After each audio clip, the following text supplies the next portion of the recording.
Chad, you never really know what Megan Rapinoe is going to say, but she never said anything when given the opportunity at a recent Pride Parade interview, impromptu, where the post-millennials, Katie Davis-Court, walked up to her and asked her this. Your U.S. women's soccer team famously lost to high school boys. Do you really think it's fair for these same boys to be competing in girls' sports? Do you think it's fair? Why should trans people compete against young girls? Do you not think that they're going to get hurt? Are they going to get hurt? I'm a journalist. I just want to know.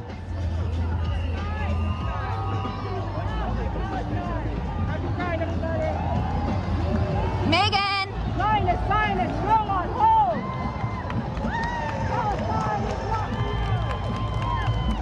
And nothing to say in response, although she has said that she does believe that a transgender athlete on the U.S. women's national team should replace a biological female if warranted. She said that in the past, last July, actually. Chad, we just hosted an event here in Nashville. It was the finale of what was, a 30-stop tour. Yep. With upwards of 20 different women who have competed at various levels, but at the very height of their game whenever they were competing, whatever level it was, high school, college, at the top of training for the Olympics, for instance. And the stats with what Riley Gaines and others have been pointing out on the Take Back Title IX tour. Serena and Venus Williams, they lost to the 203rd ranked male player in the world, both of them. And you have Allison Felix, who had a personal best time in the 400-meter run of 49.2 seconds. Covered roughly quarter of a mile in 49 seconds. But men competing in the 400-meter run finished it with a better personal time than one of the best to ever do it. And not just a handful of times. Felix ran it in 49 seconds. That's happened more than 15,000 times by a man running the same race. The facts are clear. I mean, at least in this case, she gave no response instead of one that was nonsensical. Yeah, I don't. There is no response other than the logical one.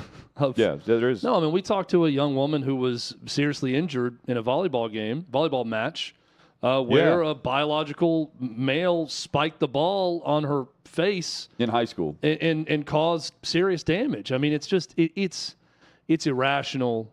It's not very smart, but this is what happens when you become someone who just decides to pick a side.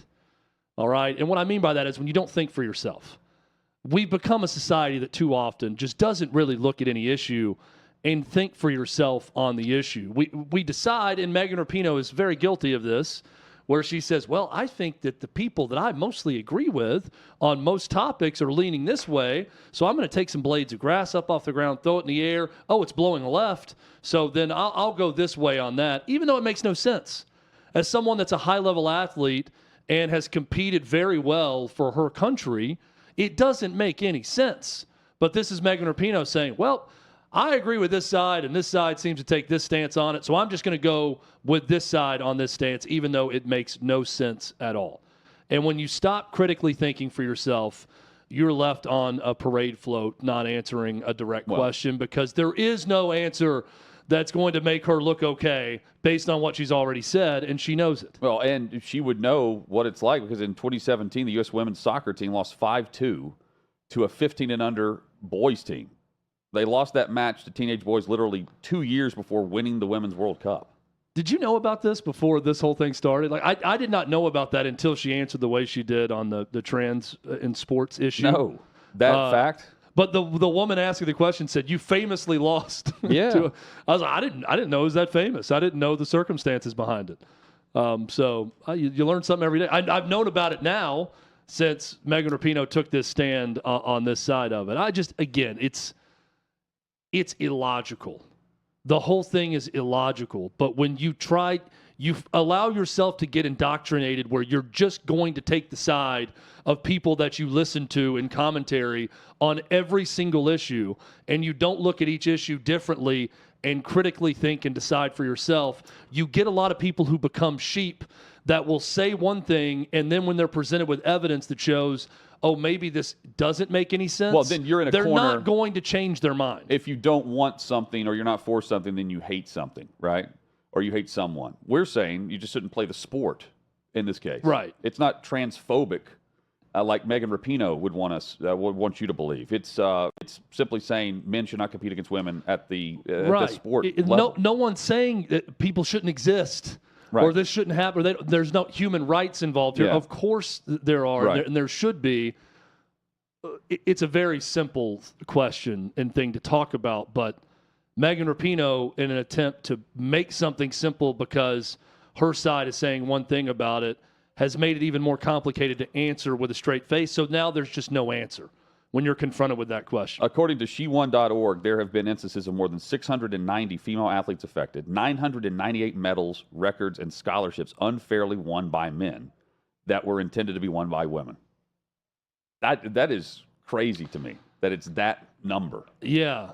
And again, the response is going to be from people that don't want to hear about this story is, well, is it really affecting you? Well, it'd be like her response. Is it really, Rapinoe's response. Is it really having a big, and I mean, the answer is right there. With those numbers, yeah. And again, if it's your daughter, Sure. that's, I hate having to put things in that sense. Like something's either right or wrong a lot of times. If it affects you, if it affects you, it bothers clearly you. wrong. Yeah. But I hate having to put it in the context of, well, I have 2 daughters, and if my daughter would, no, like if you're a human being, you should understand. If you've ever competed in any sport or understand how sports work, then you should be able to logically answer this and it's say, a common sense battle here. No, this shouldn't be happening. How about the camera angle last night for the U.S. and Uruguay Copa America match? U.S. We lose 1-0. We lose again. We do. The Yanks lose again. Fox's overhead camera angle for this, it was getting blasted, and they had no control over it. Yeah, it wasn't Fox. It was HBS, who's the company that, the production company that I guess the third-party carrier of Copa America. You get the feed. Everybody gets the same feed, and you deal with it, kind of. Well, even the Fox broadcasters, Hutton, yes, were complaining about the feed early in the match last night. Yeah, here is John Strong and Stu Holden. And yes, this is not a stadium for ants. This is a very high. I'm honestly laughing at it because it's about 6 feet. stories up the elevator from where the other cameras are next to us here. But Look, for the tactics junkies, I'm sure this is great. Oh, Balogun, great strength to try to. Yeah, not great. Now, in many cases, in many of these stadiums, and I'm just saying like from NFL stadium, whatever, the broadcasters will be in one place, and you will look down, and it will be a view like that. Yeah, then you're watching NRG monitors. Stadium comes to mind. Indianapolis the same way. You are up in the nosebleeds. You are in the rafters, but the cameras are at a totally different level, right? For good reason. And you can call off a monitor, or you can call off what you're seeing in the vast It's scope. just a really bad blunder because there were other matches that weren't like this. It's like someone just got swapped up because they quickly changed it halfway through the first half. Well, this is they went to a more traditional look. This is like a coach's feed. Yeah, this is what this looks like. But clearly, they even had the cameras available to go get one set up in the right area and then switch to that halfway through the first half.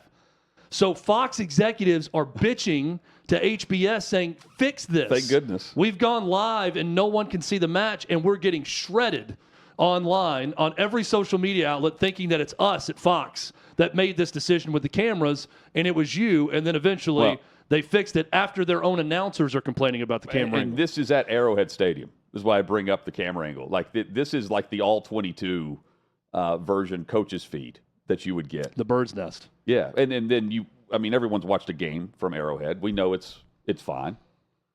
We know it can be done, and Fox got it done. It's a really bad decision by someone that just set things up this way and said, this is how we're going to do the game. And there's no winning the explanation the day after. No. Like I don't understand. There is no logical explanation. If you had the ability to put it on the right camera angle in the right level, which they did halfway through, why on earth would anyone think you should start on this angle? Yeah, I don't know. I mean, it's just a huge mishap that I don't know how, in the planning of this, like you're carrying a big international sporting event, and you've done this before. HBS has broadcast World Cups, and they make a blunder like this. I don't understand it. Goodyear was even blamed. Yeah. Goodyear Blimp even got on X. I'm not sure if we should be flattered or offended, but to answer all of you at once, no, we are not covering the U.S. men's national team game tonight. Maybe they had a better angle. Maybe.